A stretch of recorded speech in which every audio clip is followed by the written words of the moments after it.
So we like to talk a lot about famous people on this show, some more famous than others. Don't ask me to say their names because odds are high I don't know them by name and I'll just pronounce them wrong anyway. But start talking about someone less well known like Stacy Keach and I'm on it. Well, mostly. And if you don't know who he is, look him up and find out just how well you actually do know who he is. You don't always have to have your name on the marquee to make your mark. So while I prepare to butcher the names of some of Hollywood's greatest, Maestro, hit that music.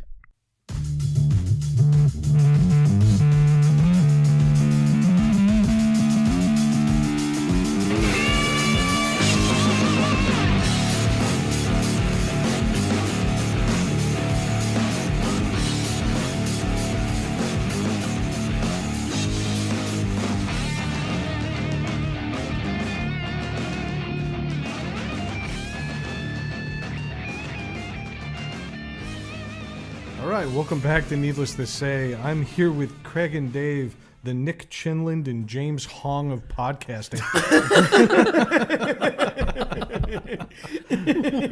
James Hong.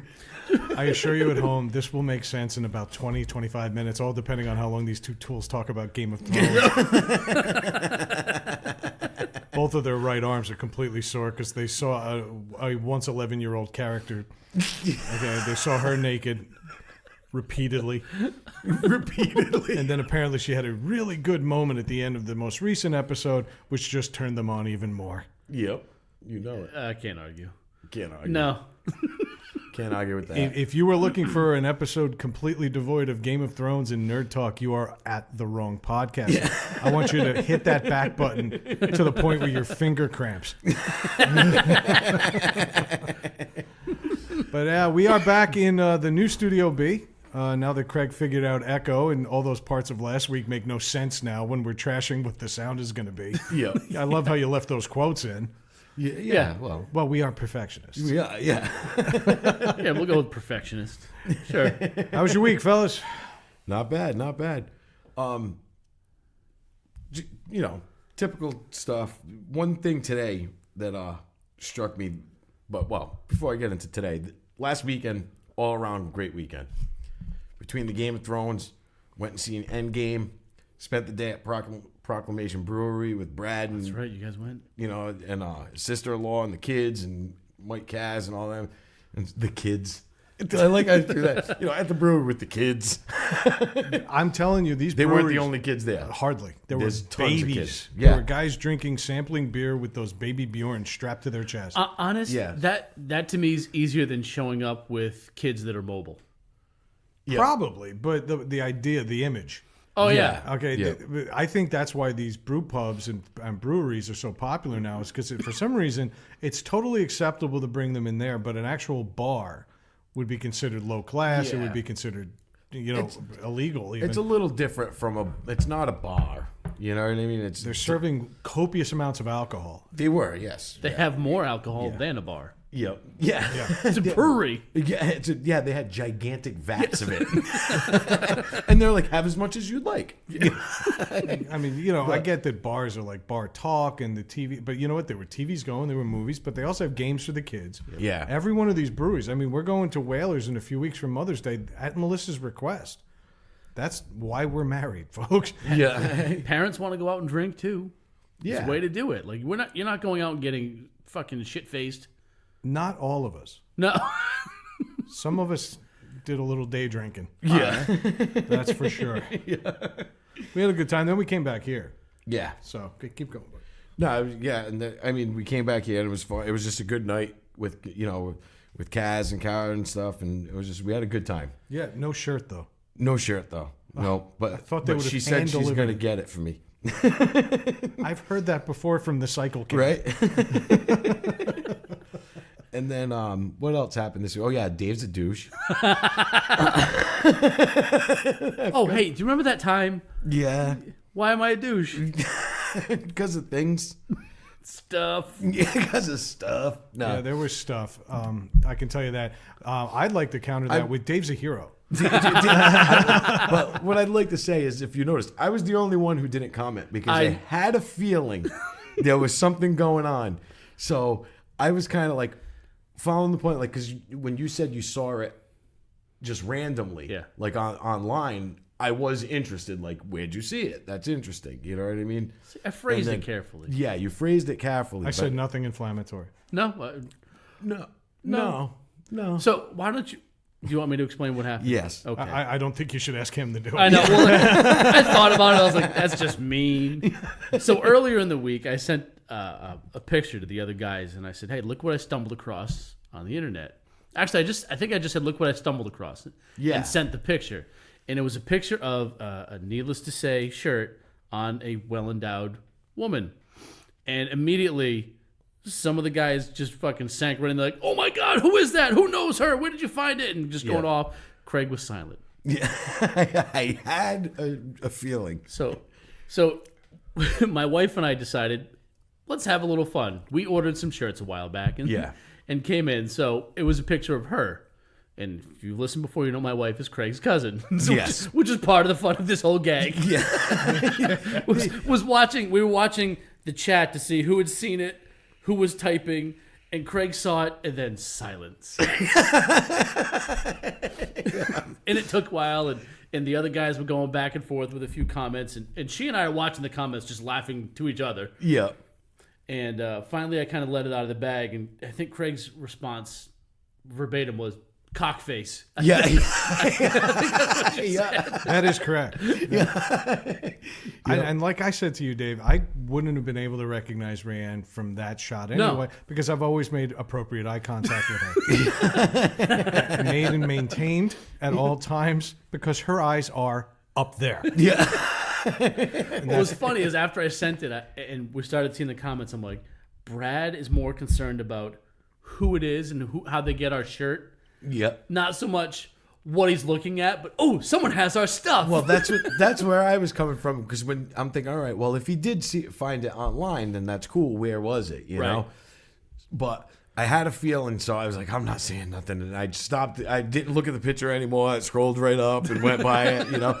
And then it was funny. But the best is, and I have to say it was funny, but my response to that was, "Fuck you." Yeah. Was the next day, Dave just out of the blue in the chat texts, "Hey Craig, remember that time I made you look at your cousin's cleavage or something?" I'm like, fuck you, kid. What the You guys are fucking cool about that, though, because at one point I was like, "Oh, it's kind of sad that this isn't a stranger and somebody that stumbled on our show and wanted to buy our merchandise." And Rayanne writes, "Shut up and enjoy the free cleave, Brad." I will say this. I do admire, as much as I've questioned the quality of the shirts, you guys got a good run, because she was really, really testing the limit of the print on the front of that shirt. Yep. The D was like 3 people wide. Yeah. And by the way, How was your week, kudos Dave? to you, bro. The shirt kind of said, needless to say. So how was your week? Now, to change the tune, one thing I do want to mention was today I found out, big thing today, sad, Peter Mayhew, Chewbacca, passed away today. And I was sad by that. He was a 74-year-old mongoloid. I'm Yeah, he was a giant. surprised he made it this long. Nah, you see me the too. size of that man's hands? Yeah. I shook his hand at Comic-Con. Yeah. And he was like up to my elbow. His finger was so... Hands are huge. Actually, don't save that audio. No, he was just a big guy, and you could see he wasn't healthy. You know what I mean? But it was funny because we talked about the other couple of weeks ago about being typecast in a role. That's right. Now this is a guy who's been nothing but Chewbacca. Sure. I think he's had maybe in his entire career 3 other small roles. That one he played himself. Yeah. You know what I mean? And stuff like that. But he actually got his first. He became Chewbacca because he was in a movie, Sinbad and something, I forgot what it was, and they found him, and they had him play the Minotaur in the movie. And the only reason why they found him was because the casting director read an article in the paper about some guy in a local newspaper about some guy in a town with huge feet. Yeah. And he went and he saw the pictures and he was like, "Oh, I want that guy to play the Minotaur." And that's what they did. And then That could be an opening scene to like a porno. It's like, oh, some big feet. I gotta find this guy. you know what that means. Yep. I want to know that somebody wrote an article about somebody having big feet. This was the premise because they read an article that said this guy has tremendous feet. I guess that's a big thing in I mean, I could be wrong, but I've seen it talked about in other things. I guess a lot of local newspapers in towns like that, like around here we have like the Warren Times and stuff like that, but they just cover the people in the town. Like they'll go and just get a story from somebody of whatever it is. Something happened to them that week. You know what I mean? And they'll write an article about it. Hey, we do it here. We're doing it now. No, I know. I get it, but- Yeah. So, I mean, I guess it was just one of those things. But then he became Chewbacca. And this is a guy who embraced the fact that he was typecast as a giant, hairy guy. Well, he was a giant, hairy guy. You know? He wasn't cast for his acting prowess. He No. was cast because he was physically the size of What they a wanted. hairy Yeti that he was fit the brown. costume. He fit the costume. So he wasn't an actor. He was more. He just got to fit into this 7-foot Yep. outfit. I mean, don't tell him that now because he's dead. Yeah. But even yesterday, don't tell him that because he probably thinks, and there were some moments in Star Wars where he kind of conveyed some emotion. Yeah. Behind the mask and all that, the way he moves his head and all those Yeah. things. So don't tell him he's not an actor because people like you are probably what killed this 74-year-old giant genetic misfire of a human being. Why are you defending this man? Yeah. But Patrick Swayze had a shrunken head that was wearing toddler hats. I just called him a giant old mongoloid. You told me I'm defending him? Well, in your sick way, I think yes. But go ahead. Sorry. Right now, he's with Swayze, and I think that's all that matters. Yeah. They're out making, like, Heaven's Roadhouse. Yeah. They're both playing in Ghost.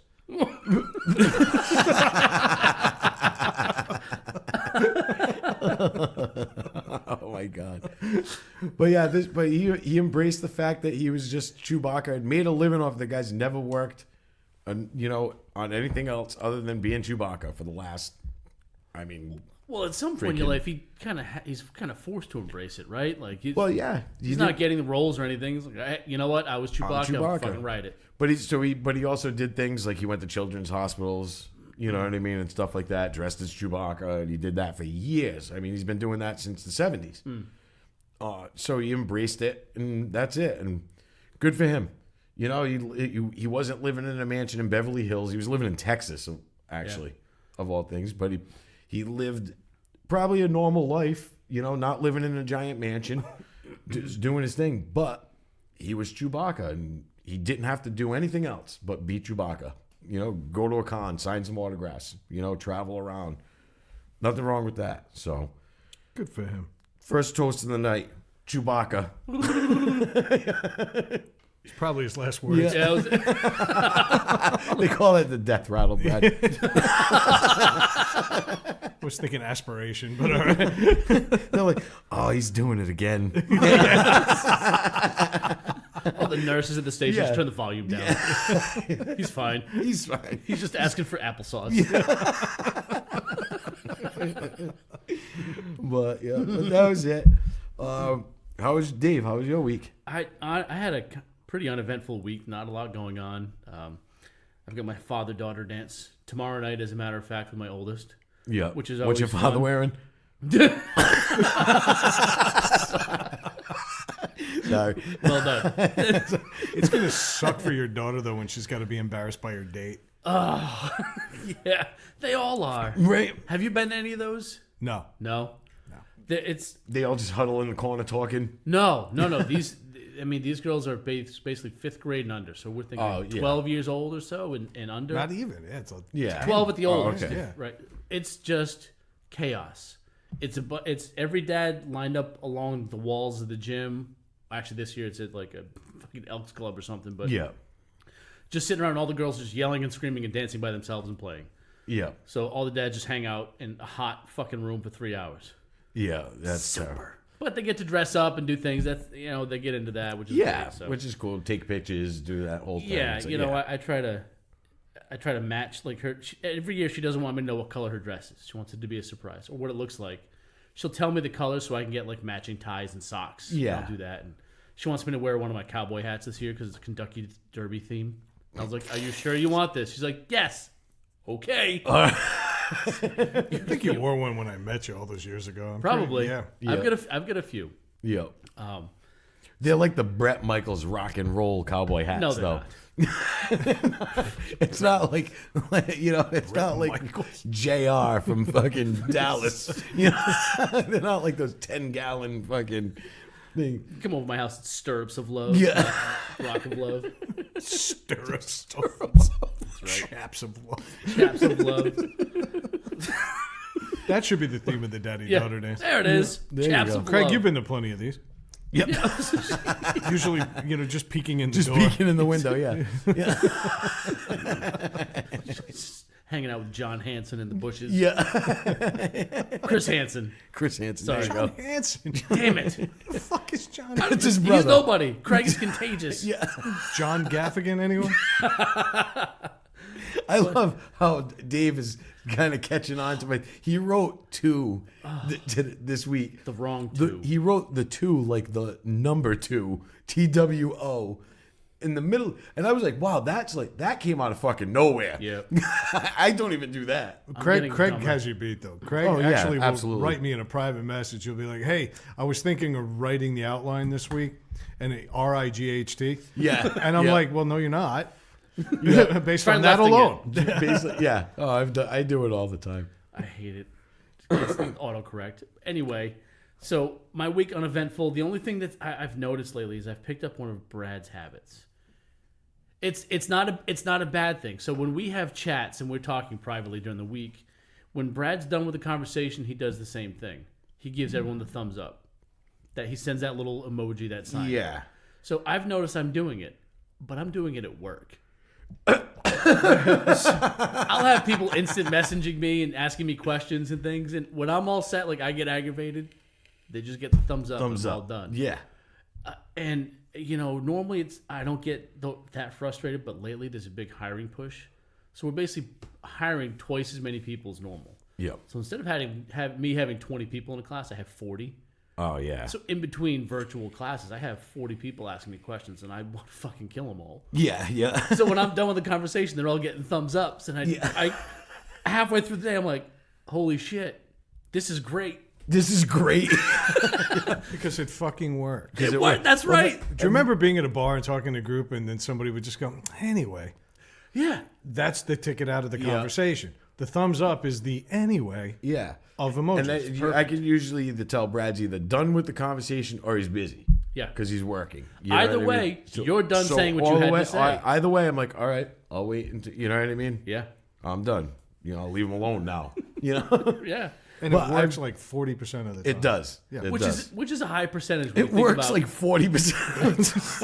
And I'm looking right the fuck at you. Yeah, I know. Yeah, Craig will power through anything just to get to tell his story again. If I'm in the middle of saying something, I don't give a fuck. No, we know. I'm finishing. We actually tell you to stop. Even and if I don't. type it and send it to myself. It's gonna happen.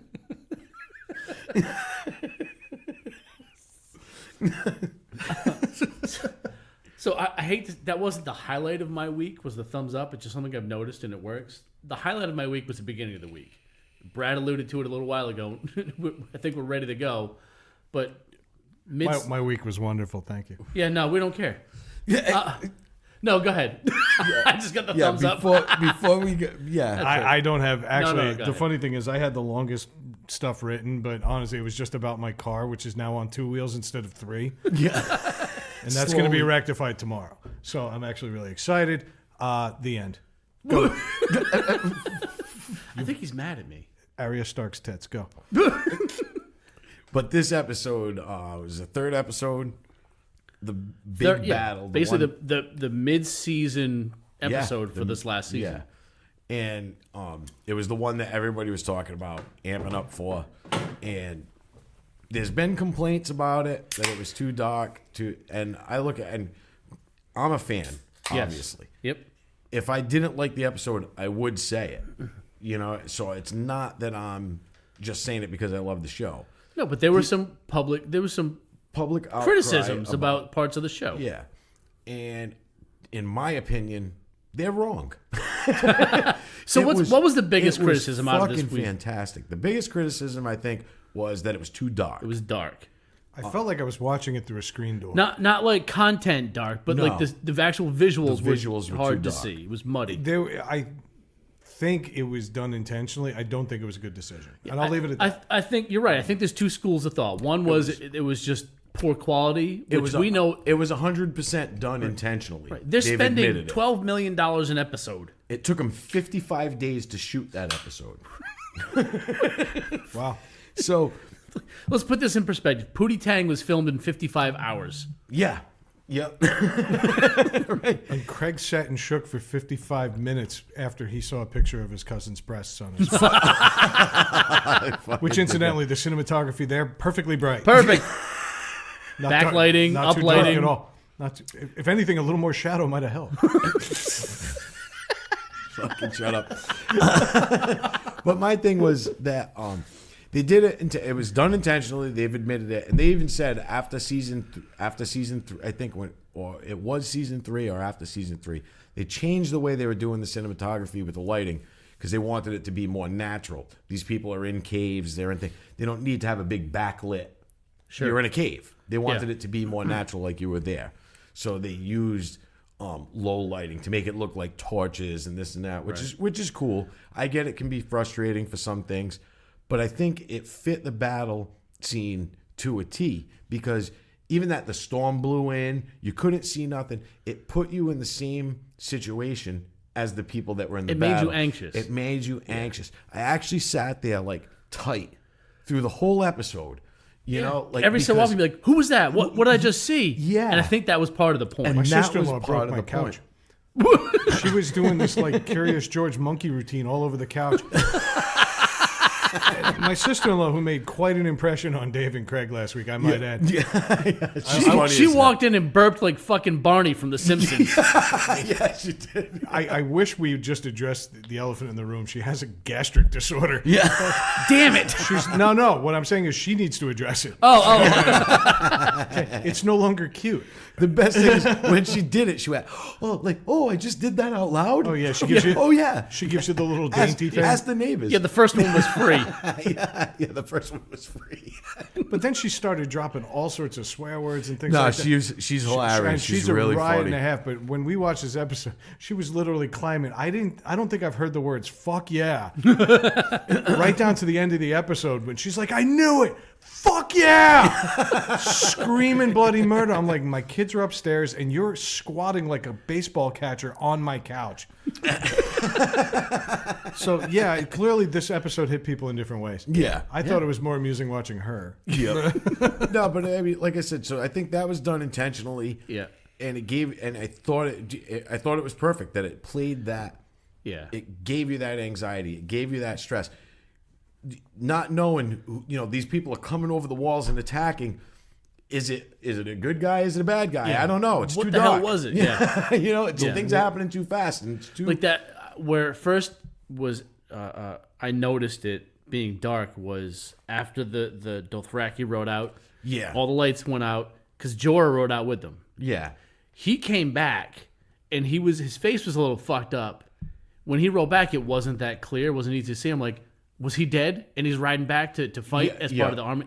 I didn't know what was going on with him. Yeah, yeah. But then from there, it was just, it felt like you were in the middle of chaos. And I think Rayanne said the same thing. She's like, I think it added to that feel of what the fuck's happening. Because that whole episode was chaos. Yeah.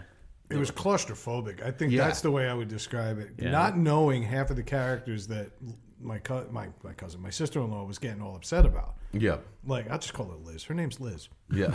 But Hi, Liz. she's going to send you an MP3 of her belching. Like, Hey, we'll make that an intro every week. Every time we talk about Game of Thrones, we'll just... blah, blah, blah, blah, blah. If she burps the intro, she's in. Yeah. she can burp twice as long as that fucking intro. That's it's a good 2.5 minutes. But the other thing that happened this week, now I went and see it, so I'm not gonna, and I wouldn't spoil it anyway because a lot of people haven't had a chance to see Bring it. it the fuck Was on. But Brad and I are there. Like, whether I know what happens or not, I'm going to see it. Yeah, but there's also, I've watched... but all I'm going 100 tomorrow night. I defy you to spoil it right now. It will not change my enjoyment of this movie. Go. But in general, anybody listening, maybe they don't want This won't get out till next Wednesday. They've had a week and a half at that point. Yeah. Spoiler windows are over, pal. Yeah. You Yeah, know, he's right. So, but the Endgame, Avengers Endgame, fantastic fucking movie. Good movie. Yeah. Fantastic. Did it movie. live up to the hype? I thought so. It was an epic weekend of an incredible movie coming out, and then the most anticipated episode of Game of Thrones ever. And one of my favorites. You know? Yeah, these two, the show and this movie we're talking about, are the culmination, both of them, individual, of 10 years of storytelling. Yes. Yeah. And people are fucking amped up about them. Yeah. And it's you're gonna get people that are fucking crazy like this and shit, but they're just movies and shows at the end of the day. They're movies and shows. Well, but there's movies, there's shows, and then there's experiences. And Craig, because there was time in between the end of Endgame and the beginning of Game of Thrones, we're not going to talk about the culmination of 10 years. We're going to go back 40. The culmination of 6 minutes of thought. Yeah. Craig decided, well, you know what? I need like a palate cleanser after Endgame. He need like a sorbet of shit. I had like 2 hours to kill. He had to reset his expectations back to zero. It's funny that you say you had 2 hours to kill, because I think that's exactly what you did. You killed 2 hours of your life. Dead and stupid. And please, enlighten us. Tell us how you did it. I tend to I have an affinity towards these movies. We've talked about it before. Bad movies is what you're referring to. Yeah, they're not bad. All right, let's call them taste-specific movies. Yes. I like that. I like that. That was pretty good. No, but I decided to turn on my Fire Stick, and I said, let me kill some time. I got 2 hours to kill. You know, I'm already in show-watching mode between Endgame and getting ready for Games of Thrones, so I was like, fucking let me watch something. Amazon has a channel called Shit TV. Yeah, pretty much. Actually, I wouldn't go there on an unlocked Fire Stick. That's going to take you in on a very different journey. But it's a pay-per-view channel. So I went to my recommended viewing, which is fucking would make the worst movie critic vomit. All the movie posters all look like fourth grade art. Yeah, basically my refrigerator. Yeah. Every time I turn on it's my recommended movies, it's ridiculous. So the first one was Battle Beyond the Stars. And you said, I'm not scrolling right. No. Why would I? I'm like, it's the first one. It's like Amazon knows me. Yeah. So I hit the button, and sure enough, out pops John Boy from the Waltons. And good night, universe. Yeah. And with these fucking, right out of the gate, these shitty fucking special effects. And now this is 1980, right? Now Star Wars happened a couple few of years earlier. And these guys decided, fuck that. We're going to do this. And it was just, they were horrible. Look, I could do it right now, and I could remake that movie in my living room right now. And it was just funny, but then, so I'm like, oh, this is going to be bad, because I hate that fucking guy. And there's one reason why I fucking hate him, and it was because of the stupid ponytail and his glasses in It, the made-for-TV movie. Oh, my God. That's right. I wanted to fucking slap that wart off the side of his fucking cheek. He looks like a composite sketch of every pedophile ever. Ever. Yeah. Yep. He's like if Dateline has like a template. Yes. But then it was... He's in every photo lineup ever. He's a stock photo in the lineups. Yeah, exactly. So, but then the best was George Papard appears Yeah. Did he have a cigar? Yep. No, he was smoking cigarettes. Oh. And wearing a cowboy hat and chaps. Now, this is a space movie, right? Of course it is. And he's fucking... It's just so funny because he plays like that, like, doesn't care space cowboy. And he's a literal space cowboy.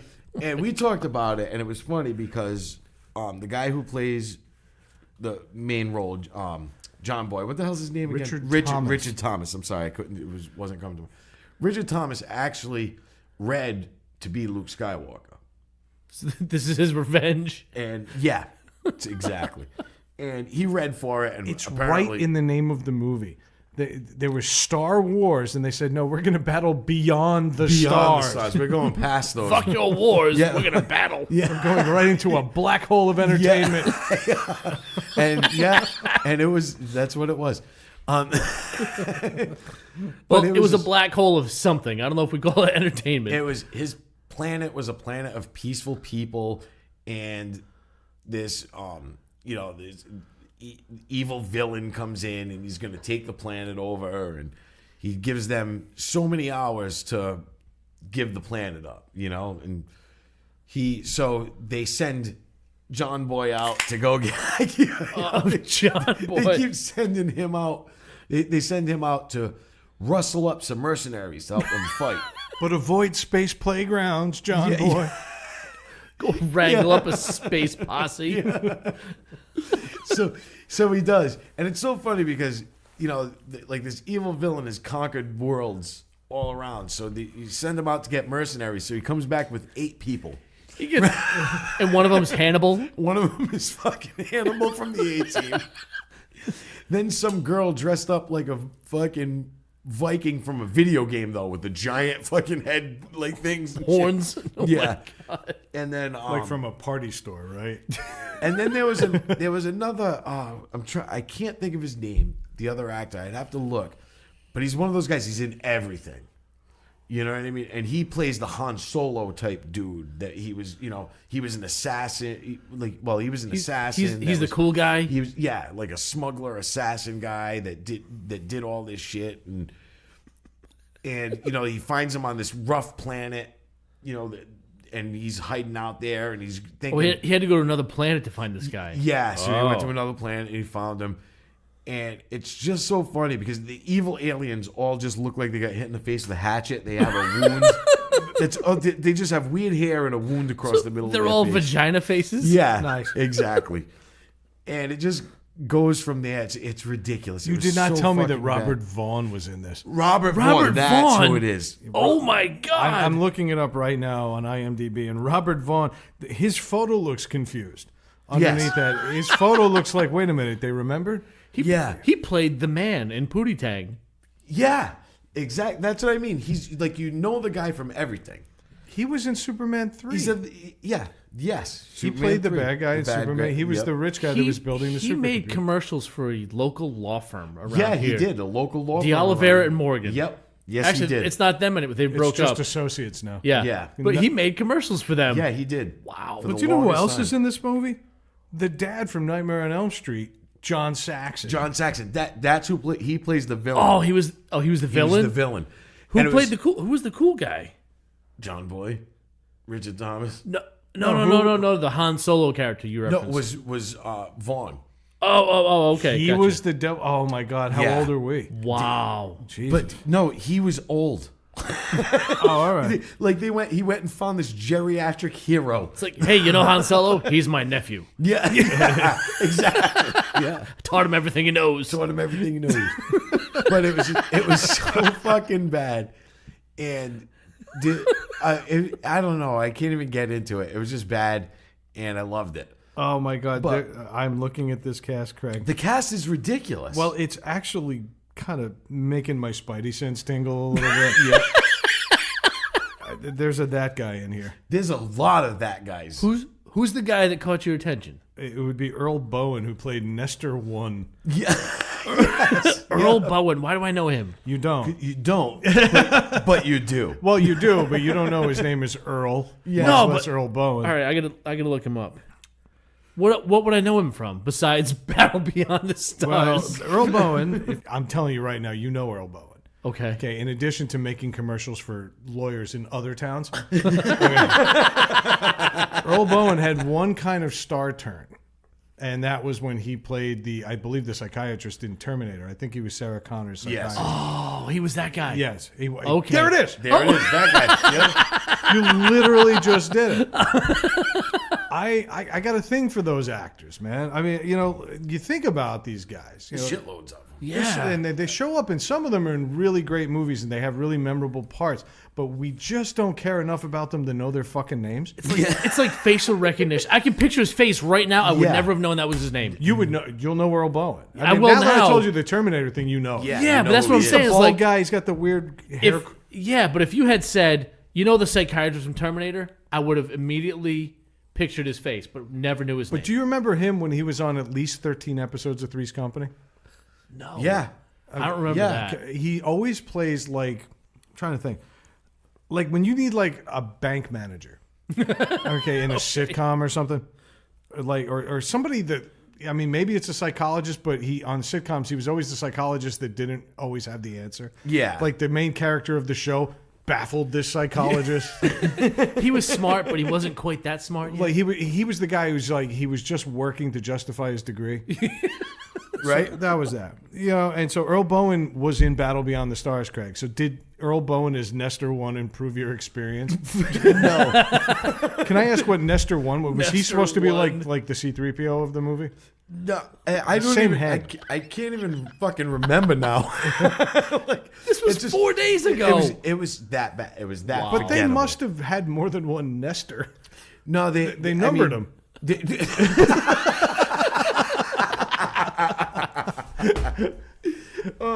Trust me, it was not a fucking fantastic, memorable film. It was like I was trying to forget it while I was watching it. That's what I meant by palate cleanser. Yeah, but I did watch the whole thing, and that's what I do. I watch these movies. Some of them click with me, and I love them, and some of them don't. And I immediately got mad as soon as I click. I'm like, "Ooh, Battle Beyond the Stars," and the shitty, cheesy 80s style, poster graphics. I'm like, shit, this is gonna be awesome. And then I get John Thomas or Richard Thomas. Richard Thomas. John Boy. Yeah, so John close. Boy. Yeah, same thing. So close. I'm just gonna call him John Thomas from now on. That's good. Or fucking birthmark Oh yeah, he does have a nasty one. on that doesn't he? fucking on his cheek. It's a mole. It's like huge. Oh, that's not a birthmark. That's a fucking wart. Yeah, and it's giant. When you have like growths on your face and your name isn't Lemmy, don't get in the show business. Okay, unless you're playing badass rock and roll like Motorhead. But no, it's funny. He's had a successful career. Well, yeah, because he plays pedophiles. Law and Order SVU came out, and the man was like, "Yes, I will work at least once every 2 years." Yeah, exactly. On a high-profile case, ripped from the headlines, and I can sit there and I'll have a house full of children and somewhere in Queens, close to the Long Island border, and there's gonna be like 19 children of all varying backgrounds, and John Boy Richard Thomas is gonna come walking out the front like a harem leader. Yeah. And Benson's gonna come. What you did isn't right. But it's funny. There's a shitload of those guys, though. Well, I was going to ask you this before you even get into that. Most of the movies that you like, normal people don't. and one of the things I notice is when you go to like Sci-Fi Channel, they have a lot of actors that play these like rogue sitcom psychiatrists or bank managers. Yep. Yet they're putting their names in the marquee as leads. So I need to ask you, like, since I have this thing, I love That Guys. I think That Guys are fun. Are the movies you watching having these That Guys as leads? I'm sure that's happened. Oh, a ton of them. Do you understand what I mean by that guy? Yeah. Yeah, guys that you see and you're like, oh, that guy, like he's been in everything. Kind of what I just like. You, it's facial recognition, but you have no idea what their name is. You just know, I know that guy. Where have I seen him before? Basically, they're like B-list character actors. Like, what's his name that actually is now is big? Not big, but I mean, Jeffrey Tambor. Jeffrey Tambor. He was on Three's Company and every other fucking sitcom. He's been around forever. Jeffrey Tambor was actually, not only did he play three different roles on the first 3 seasons of Three's Company, but then when they spun off the Ropers, he was the neighbor on the Ropers. Yeah. Like he's all over Santa Monica. That guy, his IMDb page must be fucking massive. Yeah, and every one of these guys that I'm about to bring up to you are like they've never stopped working. They've got a ton. They have a ton of credits, but never leading roles. Like they're that guy. But they're always filling a need for a movie. A lot Yeah. of it's comedy because you need a certain type of person Sure. to play that. Like I got another one, and I didn't even write this one down, but I like Corinne Bower. Okay, she played a stripper / hooker in Bachelor Party with Tom Hanks, and yet you'd recognize her from, I kid you not, like Friends, a cotton commercial, okay, a training video that Dave narrated, okay? And a million other things. She's always playing like the goofy mom next door. That's another Okay, one. That's all right. another one. So, but that was Earl Bowen. So basically, knowing him but not knowing him. Yeah. You know what I mean? You recognize him, but you don't know recognize him. Yeah. Okay. I mean, So he's made his living as a full-fledged actor for 40 years, but he still lives in a raised ranch just outside of L.A. but it's a short commute to work. Exactly. Which is where most big actors eventually don't go. And they often sell their bigger homes that are closer to town. Yeah. Okay, his ranch is paid for. Yeah, Okay? exactly. That's right. All from residuals from Nestor One. Yeah, exactly. Like he made 3 cents off of me because I watched it. I need to know though, how do you not have like favorite that guys? Do you You think- watch these movies? I do, but I don't. You know what I mean? Like I love movies. I always have. I'm a huge television and movie fan. That's what I do. Do I remember a lot? Obviously, like that guy people. You don't remember their names. You just see them, and I'm like, okay, I know who that guy is. You know what I mean? But I know who he is. Don't know what his name is. Yes. Okay. You know, but I know him from this, from that, from this, from that. Let me throw a movie at you. Weekend at Bernie's. Oh shit! What's his name? Kaiser. Terry Kaiser. You nailed Wow. it. That I was- name. I That was- name he gets right. See, I was going with Jonathan Silverman and the other guy. Actually, that whole movie is that guy's. Huh? Yeah, those Really? are all that guys. Yeah, Terry Kaiser's breakthrough role in Hollywood was playing a was corpse. not acting. Was not acting. He acted for 2 scenes in that movie. Yeah. And then Jonathan Silverman and that other guy. It was Andrew McCarthy, wasn't it? Oh, it's Andrew McCarthy. Yes, yes. But like they take him for like a 2.5 hour drag. Yeah. And he was like up for Oscars and things. Or Golden Globes anyway, because we all win them. But I think about Terry Kaiser broke through with that movie, but it's so ironic that he got through that ceiling by not acting. But not acting. Yeah, they're like, oh, who can we get that doesn't have to act? Like, Let's get that Kaiser guy, who incidentally is an acting coach. yeah. That's what he does to fill in the gaps between his like Between his sad little roles. commercials. Yeah. Let's get that No, guy. it's You know what's funny funny when- is you made me think like When they handed him the script. Like, you think you should go off with this? It just says his part. Lay there. it's just his name with a bunch of blank space for the whole script. Just lay there. 60 pages of no text. You're moving your lips. Stop moving your lips, Terry. I'm sorry, I can't help but think of James Cameron filming the first Terminator. Like, you know who we need for psychiatrist? Nestor One. Nestor One. Get me Nestor Get One. Me Nestor One now. You got Bowen on speed dial. You know what's funny is I wouldn't be surprised. I'd like to look it up. Is if James Cameron probably did some of the special effects on that fucking movie. He They were that good. No, he did a lot of special effects in a lot of those 80s movies. Those B movies. Yeah, he did. He did a lot. Not special effects as much as set production. Okay. I'm going to throw That was another like his random thing. name at you that I didn't write down. Vincent Chiavelli. Vincent Chiavelli. You don't know his name. He sounds like he's making pizza in downtown No, Providence. I know who you're talking about. He was on Dumb and Dumber. I don't think he was, because I think he was dead by then. Vincent. All right. So Vincent- Oh no, Nice. so I get that guy mixed up. I'm going to with give you a somebody hint. else. He's got a really tall, narrow face, always bald, but a long mop of hair in the back, and was in Ghost. And Fast Times at Ridgemont High. He plays Oh, the I know who he you played Get are. off my train guy. Yep. He was the teacher in Better Off Dead that was Yep. hitting on the He students, was and the they were all sci- making. He was the science teacher in Fast Times at Ridgemont he High. was the train guy in The Matrix. There you go. Yep. Second time he was a train guy. Yeah. I said Vincent Chiavelli. You guys didn't know. Didn't know, yeah. If you had thrown back, hey, have you heard of Vincent Chiavelli? I'd be like, oh yeah, Ghost. That was like there was another that guy in Fast Times at Ridgemont High was what's his name? Mr. Hand. The principal. He played that's, the teacher. Oh, the teacher. I'm sorry. That's Ray Winston. Ray Winston, yeah. Ray Winston. Yep. I knew that off. And the he's top of been his in a head. lot of stuff. He was in Rad. Yeah. My favorite, arguably a perfect movie. Arguably I'm about to flip this table at you in your own garage. He busts my balls. I'll tell you why. I've got a theory. Talia Shire is the answer. Talia Shire was in The Godfather and she was in Rocky. 2 perfect movies. She completed the trifecta with Rad. I'm sorry. I gotta go. I'm out. I gotta go. Sit your Terry Kaiser down. All right, let me throw another name. Wait. Ray Winstone. He Not Winstone, Ray Winston. Winston. Oh, I'm sorry. I was thinking the guy that was in Departed, but that's not him. No, that's a different guy. Different guy. I know Okay. who you're talking I about. apologize. Yeah. I mean, I'll throw a name at you, Craig. You should know this one because you're a huge Spider-Man junkie. Dylan Baker. Dylan Baker was played, what do you call it? Uncle Ben. No. No, He played the scientist.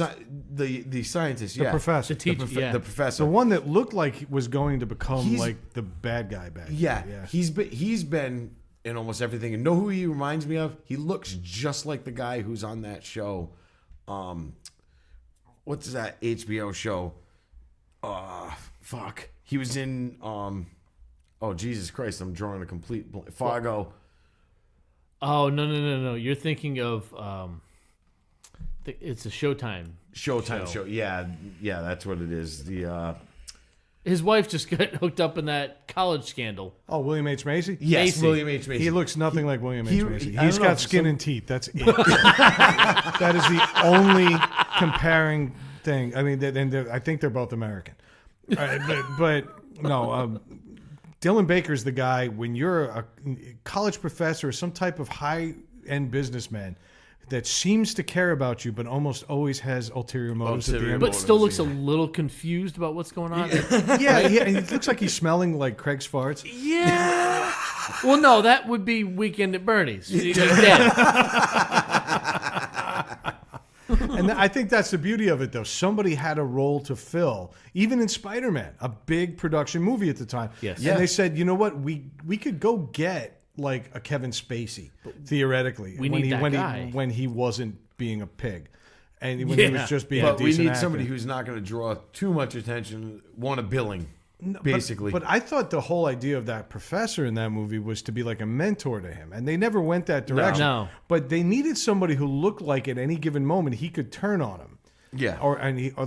He was fascinated by Peter Parker and eventually maybe become an enemy. Could turn on at the same time. You see this person, you're like, oh, he's a professor. Yeah. And you don't need a lot of context on him because he kind of fits that look. But he can even play like a military guy, like in an Independence Day, which he didn't do. But he would have been one of the guys that questioned Bill Pullman. Yes. Okay. know? Yeah. All right? Yep. And he would have been the guy that worked against him and tried to undermine the president. Yeah. Like Yeah, he's yeah, that yeah. guy. And there it is again, you know? Yeah. But, like I realized in thinking about it, all of the movies that you watch feature lead guys that shouldn't be lead guys because they all fill niches. Yeah. And they all fill needs of a film. Like if you need like a nameless Asian mob and they need a leader operating out of a Chinese restaurant, there's only one guy you call, and that's James Hong. James Hong, who was the lead villain in Big Trouble in Little China. Of course he was. Yep. Of course he was, which I think had like 4 Chinese restaurants in it. Yeah. Yes. There were a lot of those paper mache dragons around that movie. A lot of that and explosions. It was really pretty fucking cool. But James Hong is always there. Yes. Even in comedies where there's a fake comedic Asian mob, James Hong's he's in still it. running it. Yes. Yeah, Yep. exactly. James Hong. That even sounds generic. It's like the Asian version of Jim Smith. Yeah. Big Trouble in Little China had a bunch of that guys in it too. I'm sure. That movie was loaded with them. Yeah, I like that movie. Dave, I mean, I'm talking to Craig. Do you have a favorite that guy? There's the couple of that guys that pop into my head are guys that I always see as like the villains, right? They have that look. They just look mean and nasty. I think the one guy I think of is Nick Chinland. I think is his name. Right. I mean, I mentioned him in the intro. So. You did. No. You did. But he was one of those. To me, he's one of those guys. He's always a villain. He played a serial killer on. You mentioned SVU. He was a serial killer on Law and Order. He played a bad guy, a villain in the Riddick movies that Vin Diesel was in. He was a villain in those movies. Vin Diesel. He was actually. I have. Now that I'm thinking about one of the best, one of my favorite movies has a ton of that guys in it, which is Training Day. Oh, Yeah. yeah. So the entire crew that Denzel Washington puts together are those guys, except for Dr. Dre, who is just he's that guy. He's that guy in rap. yeah. So Nick Chinlund, Peter Green. Wait, hold up. I just pulled up Chinlund's IMDb page. I got to interrupt you. Oh yeah, go ahead. Okay, what do you got? The two top entries. His trademark is a menacing, psychotic persona. Yes. On his own, that's great. Yeah. That's basically admitting to the world you're that guy. He's that guy. But the next entry goes against it. It shows what a good actor he is. He has asthma and is allergic to cats. And he approved that for his fucking page. Yep. He controls that fucking thing. That's how he softens his menacing persona. But that's like people, what do you call it? It's like that. Who's been never really, but everybody knows who is William Forsythe. Everybody knows who he is. I've heard that name. But he always just plays bad guys, and he's he's been in everything, but you probably know him better from he was Bobby in not Under Siege, but that stupid. I can't believe I'm gonna fucking say his name right now, but Steven Seagal movie. Oh no. William Forsythe. He's in everything. He was in a Steven Seagal movie? He's been at every fucking Comic-Con I've ever been to. No shit. Oh, yeah. The guy will go to opening of fucking Burger King. But he's fucking... I know. I think he was in... he plays like the gruff... Almost, he's like that gruff cop that's almost on the border of like being dirty, but he's not. Yeah, exactly. He was in that Sean Connery flick with another one of your favorites, Nick Cage, The Rock. Oh, fucking. He was one of the FBI agents in The Rock. Yes. Who is it? No, Forsythe? Yes. Yeah. William Forsythe. I realize that most that guys are William. Because a generic actor needs a generic name. Generic name. Yep. Like, what about William Sadler, who played Death in the Bill and Ted movies? Yep. Yeah. Okay, but he's also playing a generic quasi-European villain in everything he's in. Yeah. And he's always got a masterminded plan, usually based on a dead relative, because Alan Rickman didn't do it in Die Hard, apparently, so we're all doing it again. And then William Fichtner. William Fichtner. Yeah, I'm going to give you guys a second to pull that one up. William Fichtner. You remember him as the guy who replaced the guy on the Perfect Storm boat. George Clooney, the one guy... Yes! Oh, yes. All right. Isn't it Fichtner? He was in Armageddon, too. I think it's Fichtner. But he's on like the sitcom Mom now, and he's funny as hell. He's a good actor. He's Great. been Armageddon. He was Willie Sharp in Armageddon. Yes. Yep. And he's been in a few other things that he has great roles in. But they're all the same role. But they're all the same role. Okay, he plays the guy who you hate until he redeems himself at the end. Yeah, he's a douche the whole movie. He saved Sully in A Perfect Storm. He dove in. He was the first one in the water to save Sully. Yeah. And then, at the end of Armageddon, I'd like to shake the hand of the daughter of the bravest man I've ever met. That's right. Yeah, exactly. Yeah, I know Armageddon. Yeah, he played a douche Yeah. through the whole thing, but he was like the leader of the mission and had to make the tough decisions. And But he's never really led a movie, but you're right, he's that guy. I tell you right now, though, I bet you he's probably led a lot of your movies. And you've just been so enraptured by the plot. I've seen him in a few. He's been in a couple. So you bring him up, and you got me thinking about guys that play the same role. Before I came over here, I was watching Aliens, right? And Aliens is Michael Biehn. Yeah. He's the military guy. Tough guy. He was that guy in Aliens. He was that guy in The Terminator. Would you say that in Terminator? He was more of a lead in Terminator. He was a lead. I would say he was a lead in Terminator. But he's playing the same role. That's where I was going. He may not be that guy in Terminator, but he gets cast as that military guy. But I'm sorry. He was fantastic in Tombstone. Mm-hmm. But nobody says, let's go see that Michael Biehn movie. What's it called? No. Tombstone? That's right. You know? No. What do they quote from that movie? I'm your Huckleberry. I'm your Huckleberry, yeah. That's what you get from that Or movie. even Kurt Russell, not Patrick Swayze. The not Patrick Swayze, Kurt Russell. Because one's still alive. Swayze and Vincent Chiavelli are both dead together. I wonder what that looks like up there. Is it? Can we call him Patricking up daisies instead of Patrick Swayze? Too much of a dad joke. That was a stretch for a dad joke. Patrick Daisies. Yeah, I'm good with Patrick Daisies. Yeah. Let's just go with Patrick Daisies. Because that was probably what was printed on that flowery blouse he wore in Roadhouse. Pain don't hurt. Pain don't hurt. Michael Biehn for me. Yeah. Then let's take this morphine away.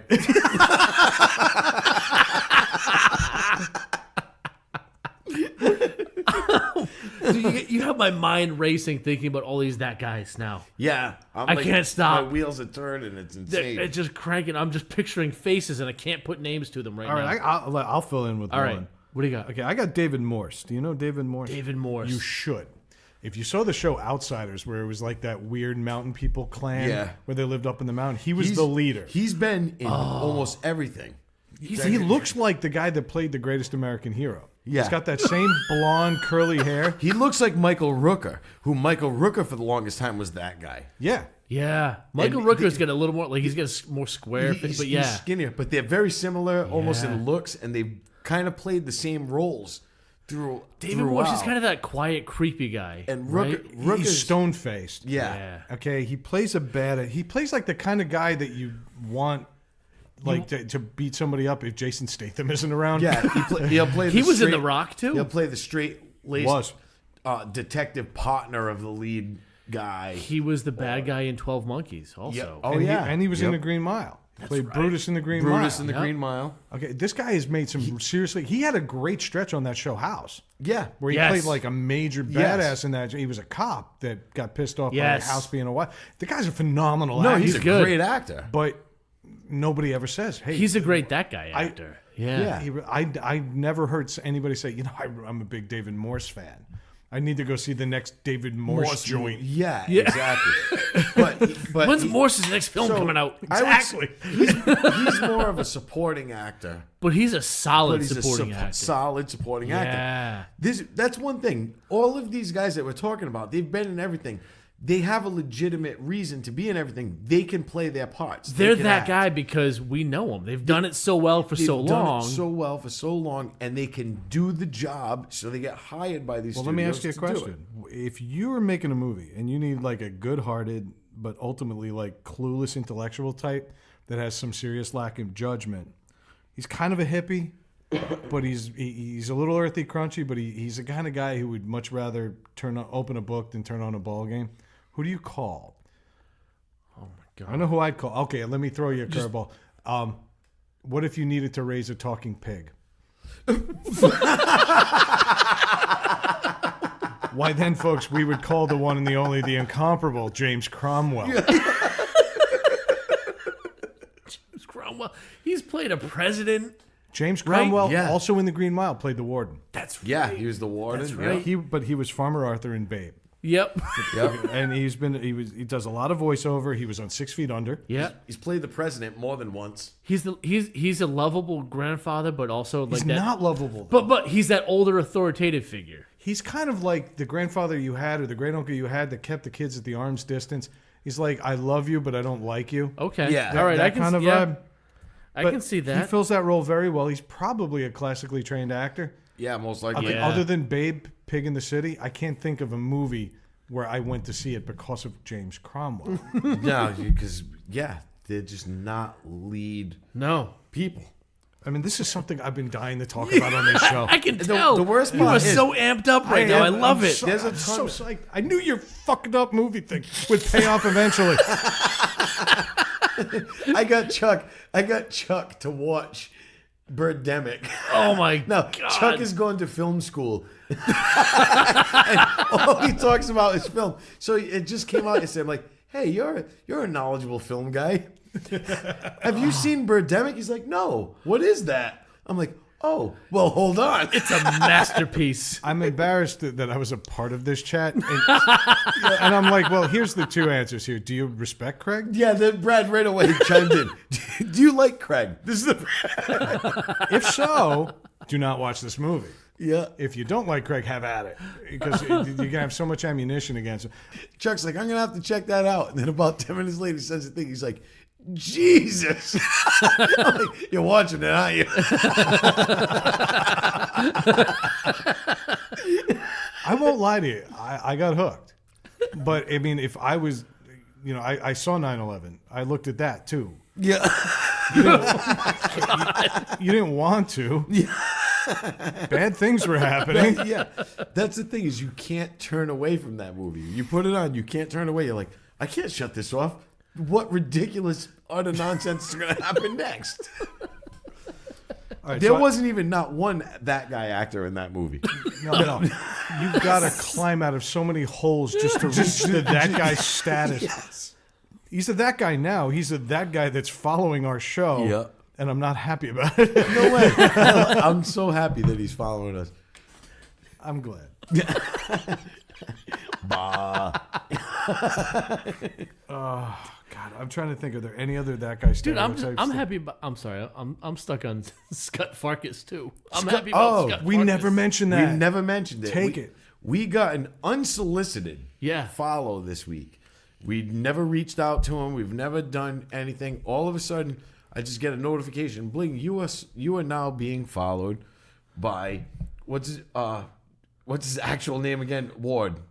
Zach Ward. Zach Zach Ward. So Scott. His name's Scott. It was that's why I was Scott. getting confused because I keep thinking Scott Farkas, which Zach Ward was Scott Farkas in A Christmas Story. Yep. Which was the redheaded bully wearing the coonskin cap. Yeah. That eventually gets his ass whooped by Ralphie. But we got an unsolicited follow. All of a sudden, it just says Zach Ward is following you, and I'm like, what the fuck? See, that's a guy that honestly should have been a that guy. Yeah. He could have played a bully in a lot of movies. In a and lot of Hollywood movies. never cast him that No. way. No. He showed up out of nowhere in Freddy vs. Jason. Yeah. He played the older brother. He was in the tub. Yeah. And like it was all filled with blood and everything. I'm like, that's Scott Farkas. Yeah. And I was really psyched to see him. I'm thinking, now he's acting again. Then I went to his page and I realized he's selling like Herbalife. Yeah. He's not really active in Hollywood. Actually, He did the has been. Transformers movie. He He did the the first one, Transformers right? movie. He's done a ton of TV stuff. He's actually been. If you go on his IMDb page, he's You been. almost had it. You almost yeah. had the 4 letters in a row. You were so close. Yeah. Say PTSD. No. Say D. Yes. While you're at it, spell it.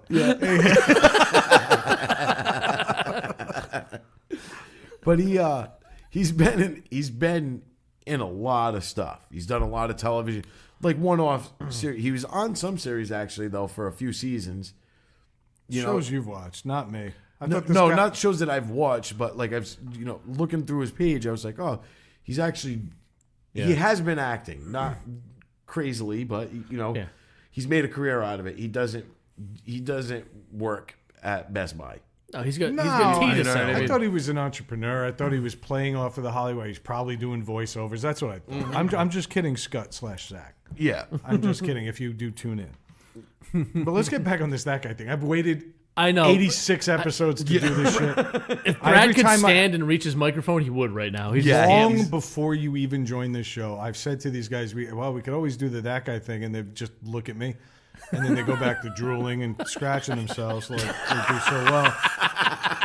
But even that was more entertaining than this idea to them. Look how fucking good this is. This has been good. The All more right. you think about it, there are a ton of that guys out there. And there are guys that you were like, oh, I love that guy, but he's just not a name actor. Yep. But this guy's got a great fucking name. I got one for you. Who? What happens when you need a criminal tough guy, like a big shot, but in a small town?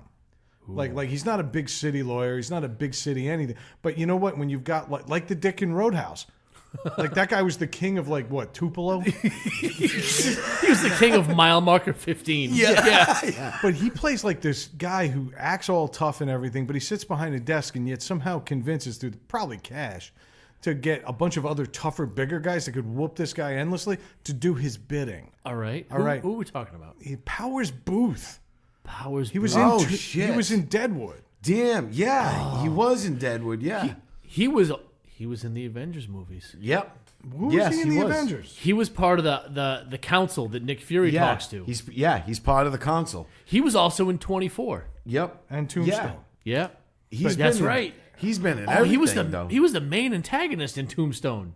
Yep. That's right. Yes, he was. Yes. So he that's likes right. Westerns. Yeah. All right. But ultimately, this guy, regardless of era, has always played a guy who is somehow getting other guys like Seedy. cronies. Yeah. Yeah. Cronies and hoods. He's like the fucking bizarro Robert Wagner. Not to be confused with Robert Vaughn, no. who did it in his own level. Yeah. Mostly because he's 4'9". But Powers Booth, he's got that voice, right? He's one of those actors that has that, That's why I think- that deep grizzly voice. Well, that's why I think Robert Wagner. He's got they almost look alike somewhat, but Yeah. the voice. It's that They all that look like they should be resonating. selling hairspray in the back of Penthouse magazine. Yeah. You know, one of those ads where it's like you have the cigarette ad in the back, and it's from one of those brown leaf cigarettes. Yeah. Like Moors. And it almost always involved like a guy leaning down and just blowing his smoke in some woman's face. And she's just looking up at him longingly like, yeah, Like, thank give it you. to me. Yeah, thank you. Exactly. I imagine that the guy at the other end of that cigarette is Powers Booth. yeah, he's got that look and that sound. You're absolutely right. Oh my god. All right. What about when you need a Jewish best friend or neighbor with a high-pitched voice and a very stereotypical demeanor, but it's not stereotypical because this is actually how he talks? Who do you go to then, Dave? I'm not sure, Brad, but I feel like you have an answer. I do, aspiring filmmaker Dave. I thought you'd have this. You go to Richard Kind, who also played this role on Yes. Mad About You. Richard Kind, yes. Yep. And he also has that ability. I think he's been on one of the Law and Order shows I'm sure. in some capacity. He's probably one of those guys that played different parts in that show over the years. Yeah. But he could be that annoying kind of neighbor guy, but he could also be creepy too, I think. Well, he does do that because he can turn it on. Like, he has this thing where he's being, like, lovable and trying to be charming. And then out of nowhere, when he's playing a lawyer, he turns that key and all of a sudden he becomes really smarmy. Yeah, it doesn't take much. Richard Kind, yes. And his IMDb page doesn't really kind of dissuade you from this. He's got 226 acting credits. So Wow. I said Holy stereotypical Jewish guy. Lead thing, and most recently he was in The Goldbergs. Okay. Okay. Oh, there you go. And then he did voiceover for American Dad. Okay. And then he played, let's scroll down to something interesting. He was on something called Elena of Avalor, which is some kind of weird... Oh, it's a Disney cartoon. There you go. Okay. I got 3 Yeah, kids. yeah. I know it. But then in between there... I don't, and I knew what you were talking about. Yeah. But then in between there, one of the lead actors in Argo. Okay. All right, so the guy's got more versatility than maybe my description gave him credit Sure. for. Yep. But again, I'm going to keep asking the redundant question. When's the last time you said, oh, let's go find something with Richard Kind in it? Hey, Alexa, get me a Richard Kind movie. Yeah, exactly. Elena F. Avalor starts playing on your TV. Or the Goldbergs, because he's a Jewish guy who wants to break this stereotype. But I mean, there's a lot of these guys that would you consider James Wood that guy? James Woods, you mean? Yeah, James Woods. No, yeah. his half brother James Wood. Yeah, Yeah. his brother is singular. James Woods, I'm saying, who's actually local. Yeah. You know, And we're thrilled. yeah, with their no, but he's that guy, but he also did lead in a movie that didn't do well because he was playing the tough. He didn't fit the jean jacketed tough guy. Fucking No, you know. But he's been in a lot of stuff. He's a good actor. Would you consider? But when you say James Woods, people know who you're talking about. Yeah, so I think that disqualifies him Does from that our. disqualify James him? Woods it was actually the subject of a joke, or an ongoing joke on Family Guy. Yeah. He's too big of an actor. Yeah. So he's out. Yeah, Yeah, He's you out. say James Woods, you know his face. You know his face, and Just it's- from hearing his name. But why? Because he's been in a lot He's of been in things. enough that So you have all recognize him. these guys. But not in that capacity. But I think the defining characteristic here is, would a movie have been better if Earl Bowen didn't play the psychiatrist? Yeah, Or worse, for that matter? Did Yeah. he bring something special to that role that James Cameron just had to have? Yeah. Like, I need Bowen here because this scene won't work. Nestor won. Nestor won. Well, I have no doubt that Nestor One was a linchpin of that movie. But I have no doubt. Like- but, God, Oh, I'm sorry, but I'm saying, these guys, some of these guys have been in movies that have had fantastic performances. And Yes. we've talked about that. So what didn't break them out of it? Because the fact that they only do that. They only do certain things. Now, Richard Kind, yeah, he's got a diverse resume, but I guarantee you whether he's playing it serious or he's playing it humorous, he's still playing the same kind of role. Yeah. And I think that's probably what keeps him in there. They need somebody who's a little schleppy looking. You know, David Paymer's another one of my favorite that guys. You probably know him best from Ocean's 13. He was the guy that they kept abusing in the hotel room with the rashes and all the Yeah. That guy's been in a billion things, right down to insurance commercials. Yeah. That guy has been everywhere. I mean, when you look like that, where you're balding, but you keep a crown of hair in the back, you got a giant nose, no jokes, Craig. Okay, you got a giant hunking nose, bushy eyebrows, and just a generally displeasing appearance. And yet you said, I'm going to Hollywood? This is probably the best career he could have ever imagined. I'm sorry. I thought we transitioned to Brad's resume here. Wow. We transitioned to Brad's bathroom mirror.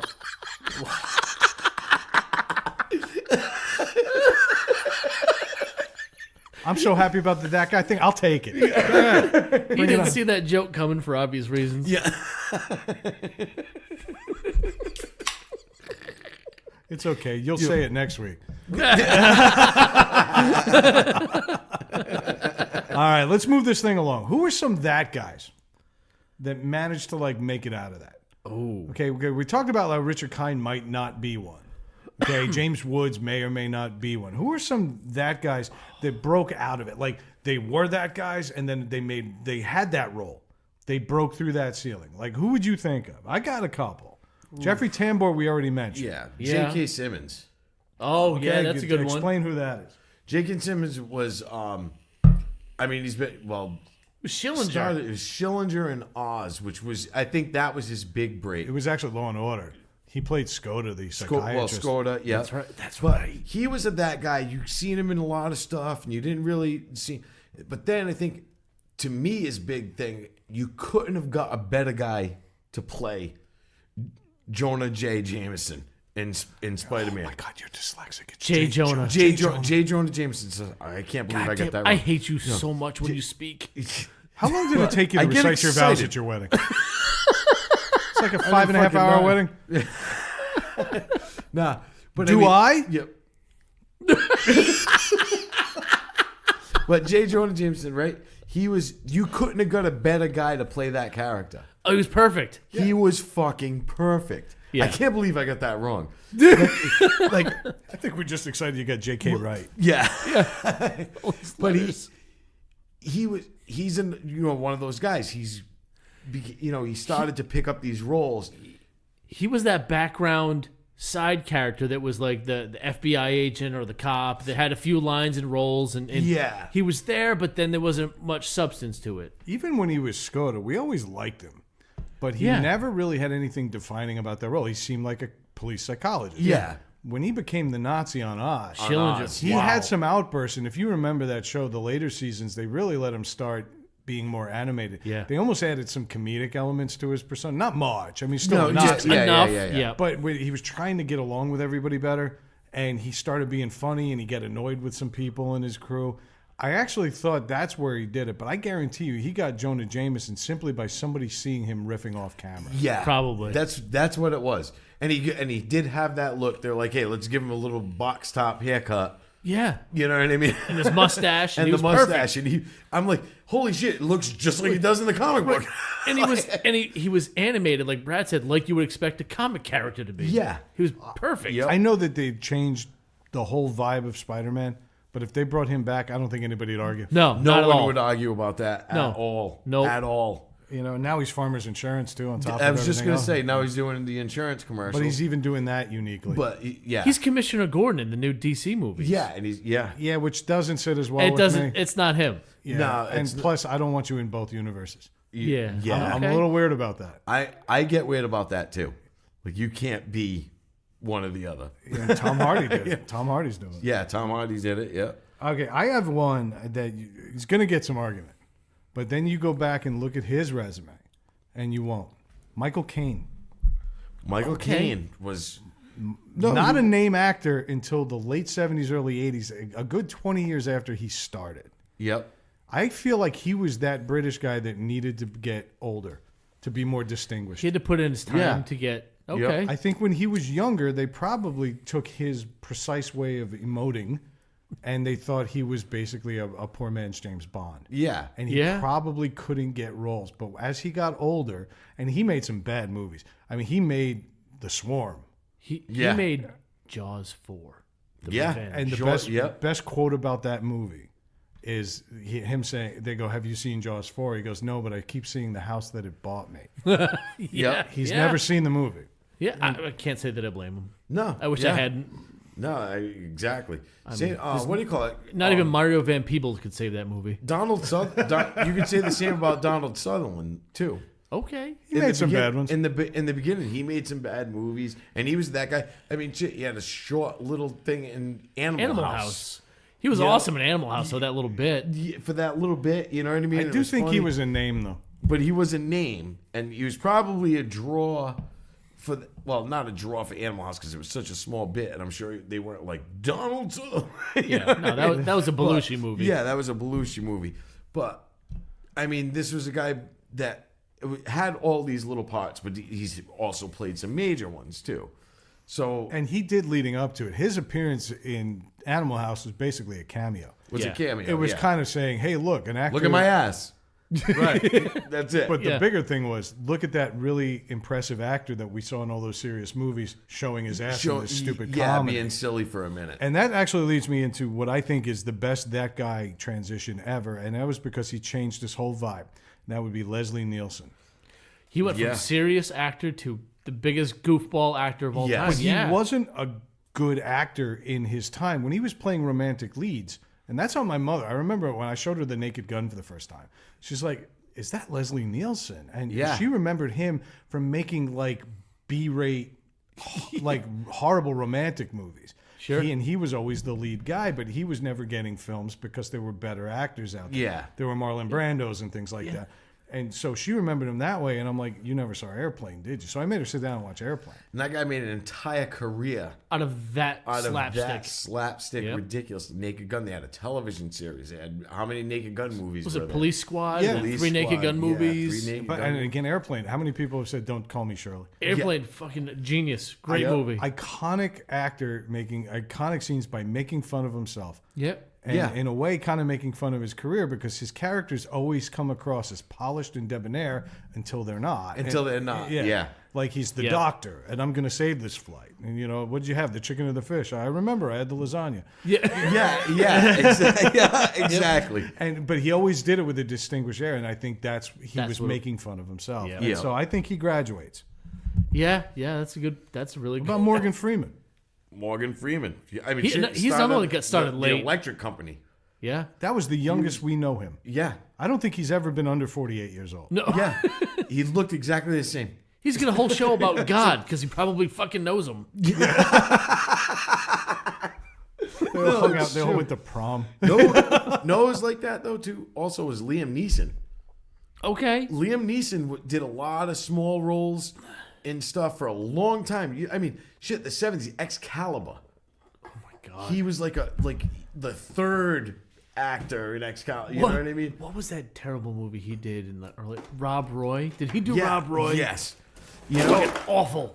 and he had Awful these supporting roles forever. And then all of a sudden, I'm like, Liam Neeson's going to be an action hero? Well, I And think then- his big break was what? Schindler's List. Yeah, He Schindler's got List. cast in that, Yep. and that kind of set him on the path of, hey, this guy can do some different stuff. Yeah. And But like, how he now got he's to be a- Qui-Gon Jinn. Yeah, how we get to be a badass? Yeah. that quote badass. I don't know. Baffles my mind. But I even think that it was the delivery. That it wasn't so much that he was a wicked Yeah. tough guy, badass. He was just like, I've got, you know, could sound like yeah, it. he just sounded like it, Okay, you know. all right, I can see that. I have some very specific skills. Yeah. You know, you know what I mean? Like that. that was, I'm racking my brain. I can't think of a lot of guys. The couple that come to my mind was like I think of Will Smith, yeah. who started off as he may not fit there. He started off as like a real like goofy rapper for preteens, Rapper that was you know, but ended up on a TV show that was a comedy. Well, it was based on that song. Right. The whole So- idea so- of the Fresh Prince was based on Parents what he just was, don't understand. Wow, and what he was rapping about. Yeah. But then from there, he's now become he went from side bits in some movies to leading actor in blockbuster failures. Nowadays, you know, like Men in Black was good. Men in Black was good. But even Independence that, Day. Men in Black But was that- like his big role that was supposed to be that funny. it kind of but fell on the heels of yeah. Fresh Prince kind of humor. But then he comes out and does that movie about the business guy, the homeless guy with the kid. Pursuit of Happiness. Pursuit of Happiness, Which is a great movie. Which is a great movie, and he played a serious role, and he did a good job. Yeah. You know, His actual first serious role was he was playing a drug addict, and the whole movie was a therapy group. It was this low budget independent film, yes. and this was when he was right in the heart of the Fresh Prince thing.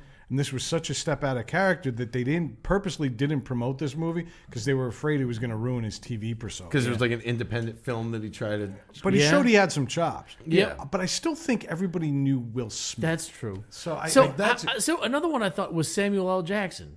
Yeah, He was side bits in like Coming to America and even Goodfellas. He was like he was that I hate to say it, like he was that black guy that brought Yeah. a little levity to some scenes, and then all of a sudden he does Pulp Fiction with John Travolta. And, I remember that scene where that's they it. shot him in the back of the head after he got him the drugs. Yeah. That was hilarious. yeah.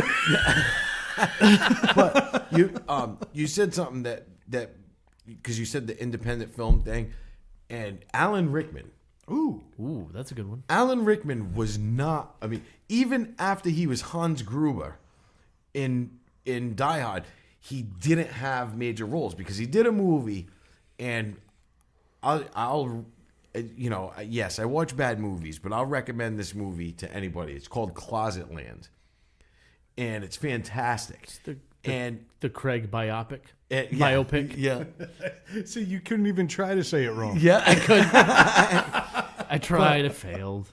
He's an interrogator, and it's a weird movie, but he's interrogating this woman who she writes children's books, but they're accusing her of using these children's books as spy, like a messenger, like she's a spy, and she's actually writing these children's books, and there's hidden messages in them. So they're interrogating her in an office, and he plays, I think it's like 8 different characters. The whole time she's blindfolded, and the whole movie takes place in one room. And she's blindfolded, and he plays 8 different interrogators. He plays the nice guy, the bad guy, the over-the-top bad guy, the really nice guy, the guy that's trying to help her, the guy that doesn't believe the other guys, that think she's innocent. And he plays all these roles with all these American accents and all the, you know, and all this stuff, and it's fantastic. It's fucking wicked good. I'm going to say this. I think Alan Rickman was that guy in America. Yeah, Thank you. You know what? Halfway through that, I forgot who we were talking about. yeah, but yeah, but I'm saying, but that movie to me showed that this guy was an incredible actor, and then, and then Don't he was- fight it. Don't fight it. and then he went to, and then I think the Harry Potter stuff took him way over the top to become Alan. Well, I mean, Die Hard then- cemented him. Well, it did, but then he did Dogma with fucking Kevin Smith. But Dogma he was awesome. Kevin Smith recognized him. Yeah. Yeah. And he wanted Alan Rickman for that role For that because role. he brought a very distinct Alan Rickmanness Yeah, to the role. an actual classically trained actor who walked in. I and think did if you it. go to England, though, I think they know Alan Rickman. Fucking the none of sheriff that. of Nottingham. Yeah, and funny I'm gonna cut your heart out with a spoon. because it would hurt more. Because it's dull, you twit. It'll hurt more. I'm putting Alan Rickman on the fence. I don't know. Yeah. I'll put him on maybe. the border. I just think because I thought like before that you've seen him and stuff, but it was always never anything major. Yeah. You know. All right. It's debatable. I'm with you. Well, right, you know, okay. this debate's actually a good point of conversation. This is a good switching point. Okay, since we're talking about that guys that made it above, what guys have always been above the ceiling and probably should be that guy? Fucking Seth Rogen. Nicolas Cage. Holy shit! Okay. Fuck that fat idiot. He's not funny. And all his stupid friends. And all his stupid friends. Take all of his friends with him. Get out of the goddamn movies. Even the ones that aren't in the movies. Fuck Just fuck them. your childhood friends. Yeah. Take his other fat And your kids. second Jonah Hill, cousins. too. Fuck him as well. You can roll their fat asses out of here. Sorry. I got a little fired up. I'm the same way with Adam Sandler. Oh, yeah. Adam Sandler to me, Billy Madison was funny Yeah. because it was just a new thing. Yep. And then all the other movies he made were Billy Madison. Yeah, he was a man-child in every movie. Now Billy Madison plays football. Yeah. Now Billy Madison's got a fucking, he's playing golf. Now Billy Madison is adopting this kid. Now, it's like, fuck off already. Billy Madison adopts a kid. It's like, fuck off, man. With your fucking turkey song and your fucking shit. The fuck out of here already. I mean, I respect the guy to an extent. No, you don't. I don't. No, you fuck don't. him. No. Fuck Adam Sandler. His best bit on Saturday Night Live was when he put a spoon on his head. He's like, "I'm crazy spoon in the headband." Yeah.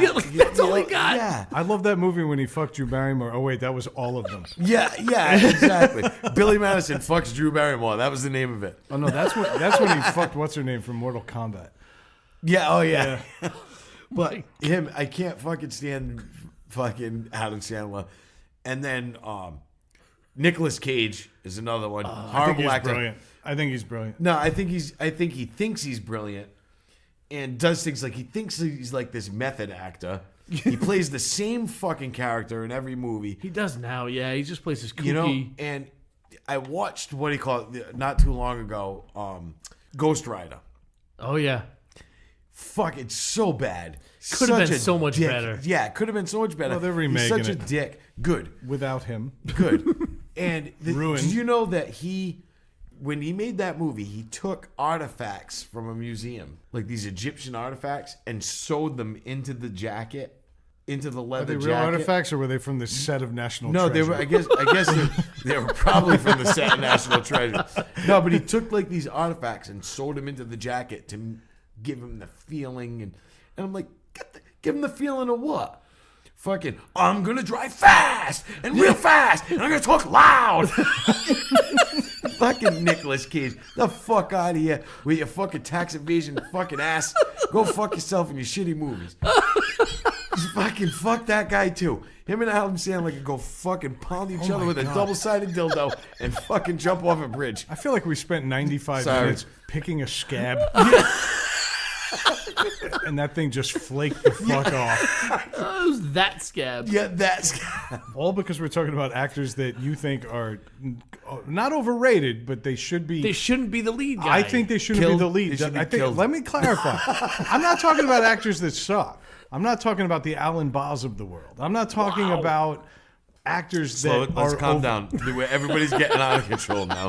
All right, so what do you, Brad?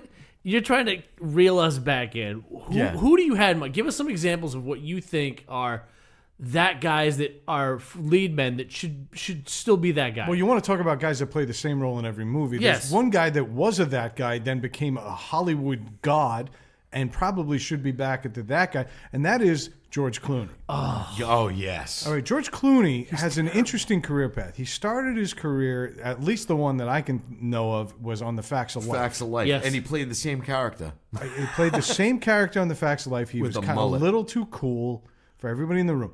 Now, George Clooney has a weird distinction on his resume. He's the only actor in history that has two different TV shows with the same name on it. He was on a show called ER with Elliot Gould. Yeah. That was a sitcom, but like a MASH kind of hospital sitcom. Oh, really? It's set in L.A. And he played an orderly. And that was on the heels of his massive success at Edna's Edibles on The Facts of Life. Yeah. And then right after that, he went on and made a few other things and then ended up on ER. That we actually know. Yeah, that made him the... But that was the Yeah. weird thing about him. But he was a smarmy doctor or not a doctor, he was an orderly, but he was a smarmy guy in a hospital who thought he was better than everyone around him. And The Facts of Life, he thought he was better than Peekskill, New York, where Yeah. they were set.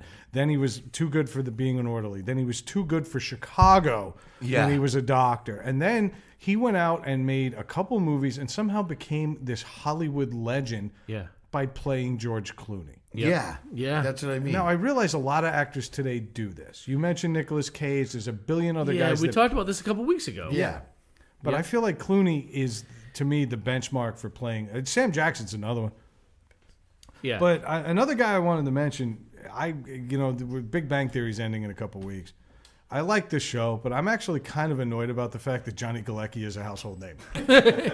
It bothers me that we know who Johnny Galecki is. Johnny Galecki peaked in Christmas Vacation. Agreed. Yeah. Agreed. He never is going to get past being Russ. Yeah. Like that was it. He was in there, and now I believe on Roseanne or whatever it's called. Yeah, he played David on Roseanne. That's right. And he was David, who was a nerdy, schleppy guy.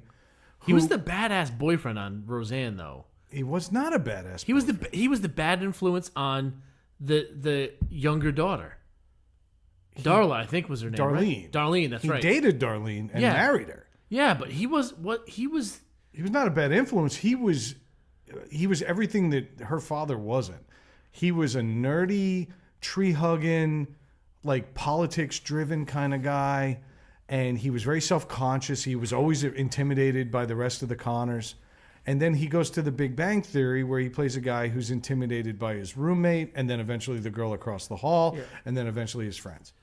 Same role. Well, let's be honest. If Penny walked into this garage, we'd all pucker up. Right? I mean, I don't find her that attractive. I'd fuck her like 5 times. I was gonna say Melissa's not listening. Don't worry. No, This is the part of the show. She's like, "Oh, they nerded out here. Let me get on my phone." Yep. And this is where I sneak in that I'd fuck Kelly Cuoco so fucking hard. No, I get where you're coming from with Johnny Galecki, but I think he's only become well known for this one show. Do you know what I mean? Like he had a stint on Roseanne, which was in the early '90s, if I'm not mistaken. They made a big deal about him coming back, so I don't know. I think he was a name that I don't know if he was Johnny Galecki. No. But he was David on that show, but now after a few seasons of Big Bang Theory, he's become Johnny Galecki. All right, I'll give you that. That's fair. That's fair. So I get that. Someone else that drives me fucking bananas is Jennifer Lawrence. Okay. She's like a fucking vanilla, emotionless queef. As opposed to the really animated queefs. Yes, yes. I like expressive queefs. Like it's the kind you hear that you're not even interested in seeing where it came from.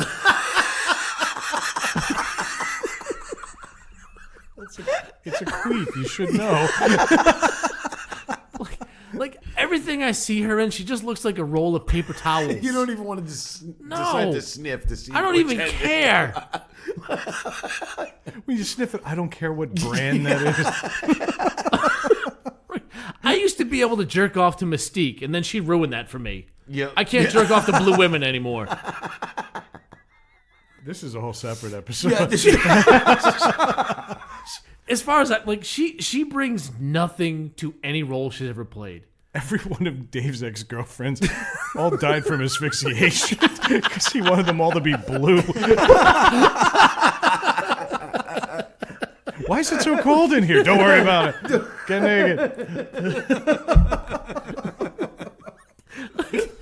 If you painted 2 eyes and a mouth on the back of your garage door, I would get more enjoyment out of watching that act in a movie than her. She does nothing. No, she should not be a starring person. She should be a character that walks by the background at a party in some movie, and that's it. Yep. Okay. I see what you're saying. No, I see what you're saying though, because I've watched, and even that, like I started the Hunger Games. Watched the first one, I was like, oh, that was cool. Yeah. Watched the second one, I was like, that was cool. They're like, I'm like, another one? It wasn't that cool. No. Like, I'm not gonna watch another one. And then, it's 2 parts. Like, get the fuck out of here. Yeah, she's been the worst part of the X-Men movies recently. Yeah. I don't get the fascination. I guess she may not be the quote that guy. I just don't get the fascination. I don't understand why she's been put in lead roles again and again and again, and she's not. To me, she doesn't that talented. Or it's not there. I also find her unattractive. Oh wait, she's on her phone again. I would put it in her twice. Oh, she's like hot. right this minute. She's not. I think she is. You're out of your mind. No, I'm not. Yeah. I think she's hot, but I mean, I know what you're saying about her acting. Like you watch, she's boring. Yes. She's boring. I said vanilla. Like that's. Yeah, I that's can't. what I mean. That's how I feel. Yeah. That's just Well, me. you Like, said vanilla queef. She's not bad. I went a little overboard. She's but She's not bad. She fulfilled the role to an extent. She's not doing anything over the her top. performances are that guy. You know her name because she's been featured so many times. Exactly. Craig, Yeah. I got to hear your next one. Fucking Vin Diesel. Yeah. Now, Okay. this is just, I just imagine him pronouncing way more shit wrong than I do. Just by looking at him, for one. But, I mean, they're like, Vin Diesel's in fucking Guardians of the Galaxy. My name is Groot. That's all he did. He voiced over, and he had one line. And you got it wrong. Yeah, what? I am Groot. I am I am Groot. Groot. Whatever. You added words to it. But this idiot walked around on stilts for 2 weeks to get into character. Yeah. Because he thinks he's... Don't get me wrong. I actually liked him in Saving Private Ryan. It's because he got killed 20 minutes in. Well, that's what I liked about it. No, but I thought he played the good, because he wasn't a main role. Yep. And he played the big guy who kind of got his balls busted by everybody else for being goofy and He wanted to save that little French girl. But It's he had a heart, and he was and I thought that part was good, and it worked for him. And then they're like, all right, let's fucking make him blind and put him in a fucking planet. See, I liked that movie. No, I liked the movie. I liked the movie because I liked the premise of it and Yeah. the way it was. But he's just, there's something about him. He changed his name to Vin Diesel. Yes, exactly. I hope his next Hollywood line is "I am dead." Yeah, yeah, and exactly. Fuck that But guy. then he made the biggest fucking series of movies to come out ever, Which is and ridiculous. It's the fucking worst from 1 through fucking 39, whatever they're at now. The worst movies ever. I don't give a fuck what. The Fast and the Furious movies fucking suck. Bags of dicks the size of fucking trucks. Those movies are so fucking bad. And I like bad movies. I fucking hate those movies. They're fucking awful. They're Do you know why? ridiculous. Because they don't know they're bad. Yes. They're awful. They think they're making amazing movies. Yes. Yes. There's like one remaining character from the original, mostly because Paul Walker doesn't realize that Yeah. Hollywood ends when you're driving on real streets. Yeah. Fast and furiously driving into that wall. Those movies are actually full of people that should be that guy. Yeah. The Rock is another one. I think they should have just had a whole tribute to Paul Walker and just raced hearses the whole fucking time. I always thought they should have all just drove cars straight into telephone poles. Yeah. And then you get a cameo by Thanos, and boom, you turn to dust. The Paul Walker tribute parade starts at 1 and ends promptly at 1:02. Fuck Vin Diesel. He's terrible in everything he does. They Oh, wait, one movie I liked him in. Triple X. Boiler Room. okay. All right. Yes, there was another. He was that was good in Boiler Room. Supporting actor in that movie. Another good. No, you're right. He Yeah. was good in that. But he played that guy in that movie. he played And he redeemed himself though. Yeah, he kind of was that fell in the group, but he redeemed himself. He at the got very guilted end. into it in a stairwell at the end to sign in that Yeah. cell ticket to save that one family. Never mind the 983 that they fucked prior. Yeah. But he played a Goomba Long Island guy. Yeah. Okay, we don't need any more of them. As a Goomba Long Islander, Yeah. I can vouch. He's got a voice they can market. Yeah. And they promote him as this big badass, and he's just a chubby dude. And that, like I said, I'm not gonna say he didn't do a good job in like Saving Private Ryan and Boiler Room. I forgot about that until you said it, and I was like, no, he did. He was great in that, and that's fine. But I just, when they started promoting like Vin Diesel, he's gonna be in there, and everything was triple X. I'm like, all right, guys are shooting at you with guns. So when I jump my motorcycle over this wall, I'll do a Superman and a tabletop. I'll perform a fucking freestyle trick in midair just for the fuck of it. It's like, get the fuck out of here! And then the Fast and the Furious movies, Awful. Fastly made me furious. It's like, God damn it. And they're like, we're making another one. I'm like, really? Why? Then when they're on the sixth one, I'm like, fucking world's ending. Donald Trump will be president. Fucking, it's all over.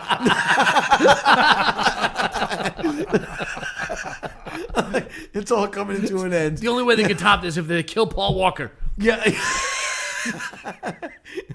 Challenge accepted.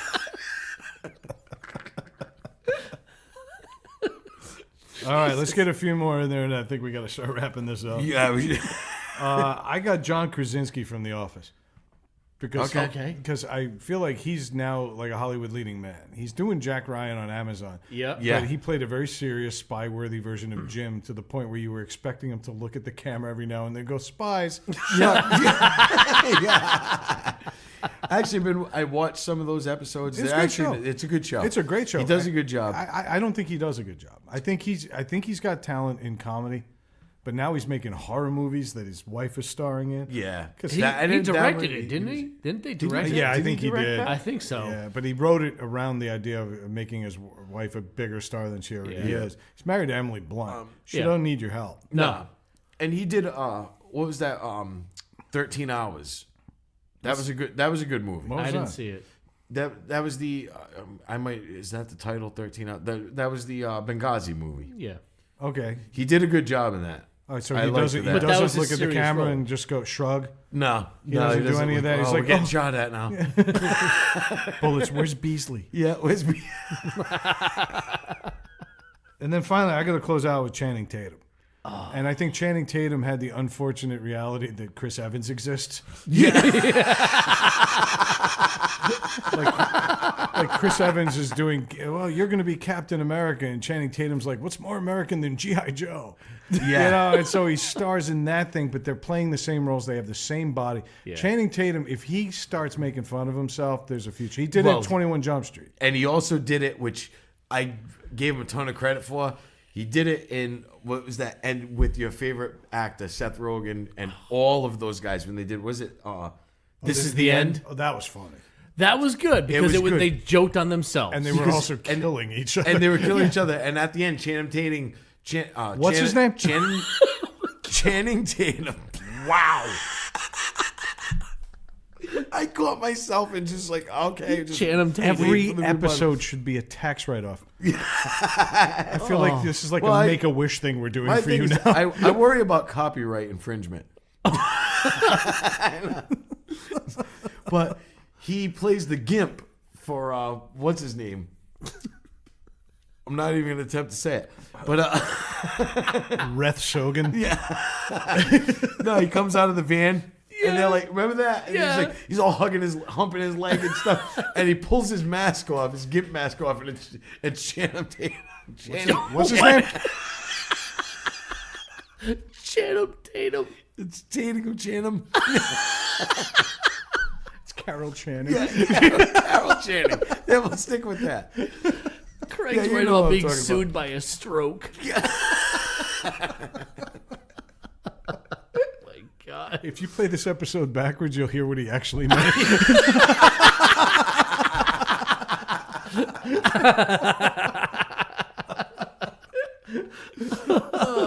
Hail Satan. Yeah.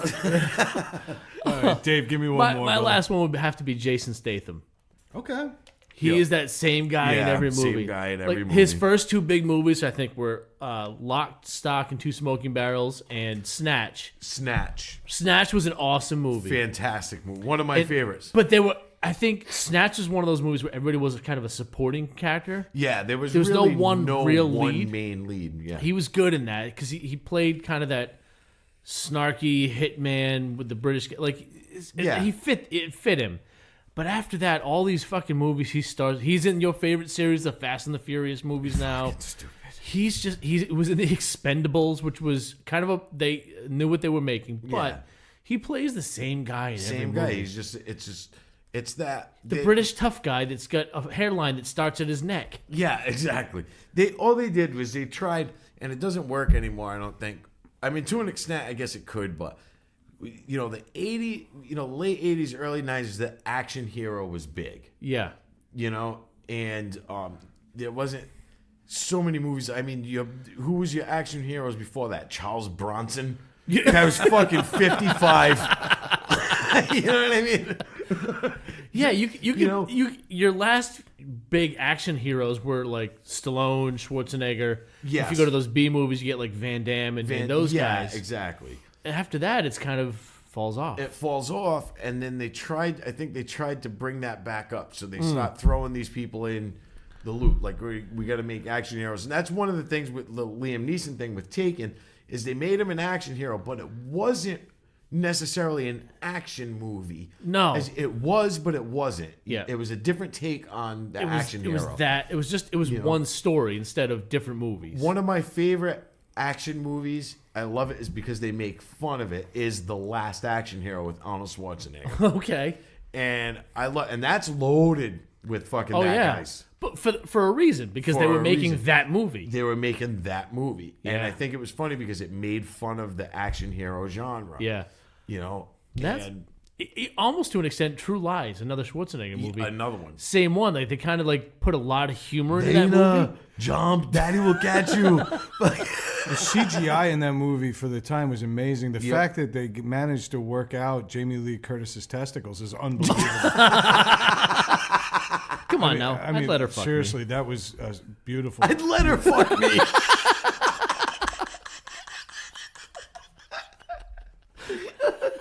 I'll be that guy. I'll be that guy for that role. I took a second. I just oh hope, shit! I just hope you didn't eat her yogurt beforehand. Activia. Oh shit! Well, you know what? Like, guys, I want to raise a glass in the middle. Yeah. 86 episodes I have waited to talk about Terry Kaiser, Earl Bowen. Yep. And all. And we did it. We covered a lot of. I mean, honestly, you should have seen the list I had ready.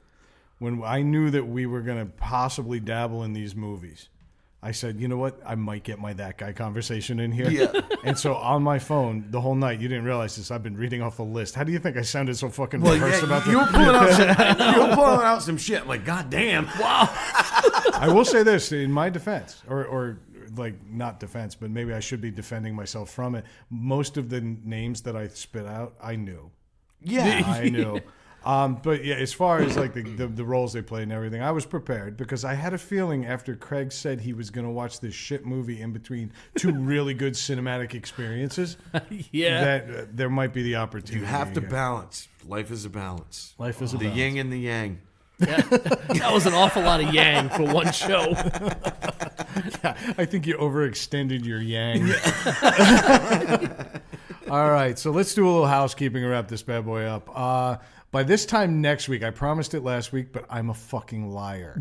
Okay, but by this time next week, so let's just say 2 weeks from recording, 1 week from airing, we're going to have 3 weeks from this lie. No. and 4 weeks from Craig pronouncing something correctly. Yep. So Black Friday, folks. Yeah. But be ready. Yeah, we'll have a sale. On tpublic.com, that's where we're moving. We got some new shirts. I think we named a few tonight.